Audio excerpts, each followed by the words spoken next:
ये मांग कितनी उचित अनुचित है कि एमएसपी पर कानून चाहिए?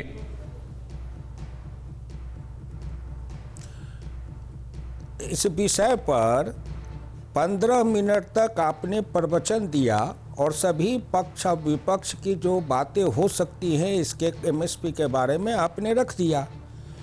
फिर जितने लोग हैं उन लोगों से प्रार्थना करूंगा कि अभी जो महाराष्ट्र के शेतकारी किसान संगठन के जो अध्यक्ष हैं पनबट जी, जो सुप्रीम कोर्ट के पैनल में सदस्य भी थे, उन्होंने लंबा आज उनका व्याख्यान इंटरव्यू दैनिक जागरण में छपा है, जो विशेषज्ञ के जैसे उन्होंने विश्लेषण किया है। सुप्रीम कोर्ट में भी अपनी राय दी थी।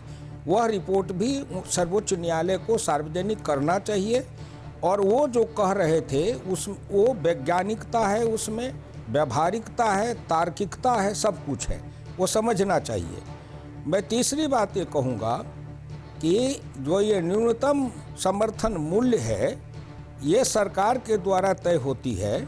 तो आपसे और देश के लोगों से पूछना चाहता हूँ कि हिंदुस्तान के पश्चिम से पूरब तक, उत्तर से दक्षिण तक जो हिंदुस्तान 6 लाख, 6.5 लाख गाँवों में बसा है, उन गाँवों के अंदर किसान सैकड़ों प्रकार के अपने फसल का उत्पादन करते हैं और उनके सैकड़ों प्रकार के फसल को कोई भी सरकार, कोई भी हमको वैज्ञानिक बता दे कि खरीदने का, भंडारण का क्या व्यवस्था हो सकती है और क्या किसी सरकार के लिए ये संभव हो सकता है?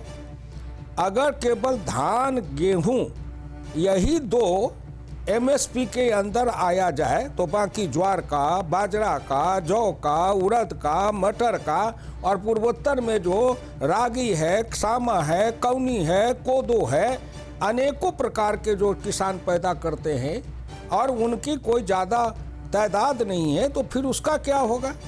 किसान माने केवल कुछ सुविधा भोगी किसान नहीं है।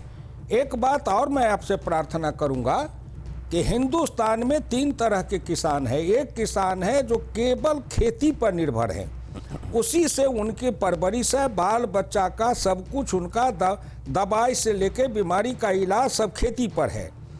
उसके बाद दूसरे किसान हैं जो खेती के साथ साथ कोई दूसरे रोजगार करते हैं, नौकरी भी है, कोई रोजगार भी है, ठेकेदारी भी है, आढ़त का काम करते हैं, ट्रक चलाते हैं और भी बिजनेस करते हैं, वो भी किसान है, उनके नाम से जमीन रिकॉर्ड है।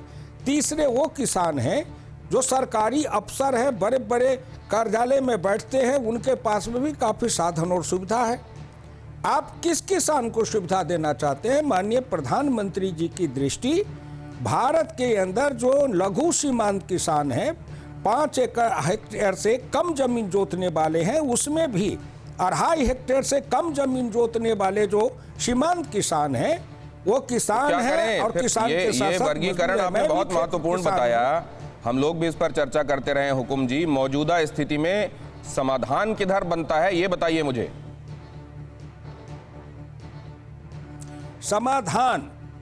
समाधान ये बनता है कि भारत सरकार के वैज्ञानिक और भारत सरकार के विशेषज्ञ सब मिल करके किसान से जो कहे और जिस फसल के उत्पादन की गुणवत्ता ऐसी हो जो दुनिया के बाजार में जाके बिके।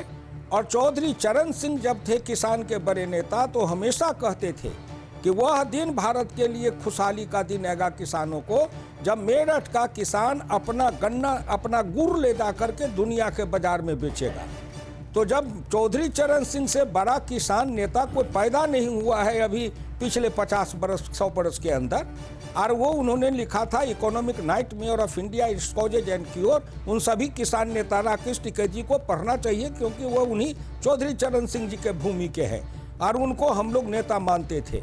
जब किसान के अंदर हम बात करते हैं तो उसको देखना चाहिए। अगर किसान पर हम प्रतिबंध लगा देंगे तो मेरठ का किसान गुड़ लेके दुनिया के बाजार में कैसे जाएगा?